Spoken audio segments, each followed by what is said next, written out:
గత ప్రభుత్వ హయాంలో 2017లో జగిత్యాల బస్టాండ్లోని జగిత్యాల బస్టాండ్ నిర్మాణం కోసం మరి 20 ఎకరాల 20 గుంటల ప్లేస్ని అప్పుడున్న ప్రభుత్వం విజిట్ చేసింది. మరి ఆ విజిట్ చేసిన క్రమంలో మరి మున్సిపల్ నుంచి ఎట్లాంటి పర్మిషన్ ఇవ్వద్దు. మరి అట్లాంటి దానికోసం మరి 853 అని సర్వే నెంబర్లో గారు దానికి పర్మిషన్ ఇవ్వడం జరిగింది. మరి ఈ విధంగా ఎలా పర్మిషన్ ఇస్తారని మొన్న జరిగినటువంటి 31 తారీఖు నాడు జరిగినటువంటి మున్సిపల్ సమావేశంలో మరి అడగడం జరిగింది. ఆ కమిషనర్ గారు సమాధానం చెప్పకుండా కింద టౌన్ ప్లానింగ్ వారితో చెప్పించి వారు ఒక యాప్ తీసుకొచ్చారు. ఆ యాప్లో ఈ విధంగా గెజిట్లో ఉందని ఉంది, దాన్ని ఆర్డీఓ లెవెల్లో పంపించినాము. ఈ ఆర్డీఓలో పంపించిన తర్వాత దాన్ని ఎస్ఆర్ఓ తెలుస్తుంది అని చెప్పారు. అంటే ఇక్కడ వీళ్ళు సరి చేసుకోకుండా చూసుకోకుండా ఒక గెజిట్లు ఉన్న దాన్ని ఏ విధంగా పర్మిషన్ ఇవ్వద్దు అని తెలిసినా కూడా, చట్టంలో ఉన్నదాన్ని ఇవ్వద్దు అని తెలిసినా కూడా ఏ విధంగా ఇచ్చారు అని చెప్తే సమాధానం లేదు.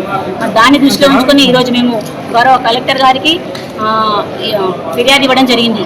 ఏమని ఈ విధంగా చేశాను మేము మేడం అని, మీరు వచ్చిన తర్వాత కూడా దీనికి పర్మిషన్ ఇవ్వరాదని కూడా ఇవ్వడం జరిగిందని ఆల్రెడీ కూడా పెట్టడం జరిగింది.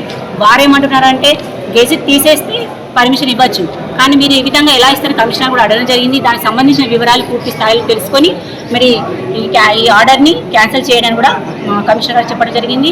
మరి దీనికి ఏ విధంగా స్పందన వస్తుందో, మరి ఏ విధంగా చేస్తారో మేము మున్సిపల్ అధికారుల నుంచి మున్సిపల్ కమిషనర్ కూడా తెలుసుకోవాలని చూస్తున్నాము. కాబట్టి ఏ సమస్య అయినా పట్టణంలో ప్రజల పక్షాన పోరాడుతూ ఉంటాం.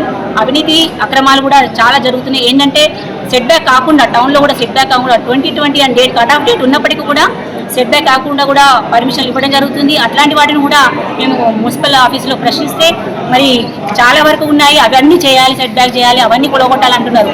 అంటే మున్సిపల్ చైర్మన్ వారి ఆ వార్డులోనే తీసేస్తే ప్రతి వార్డు కౌన్సిలర్ కూడా సహకరిస్తారు.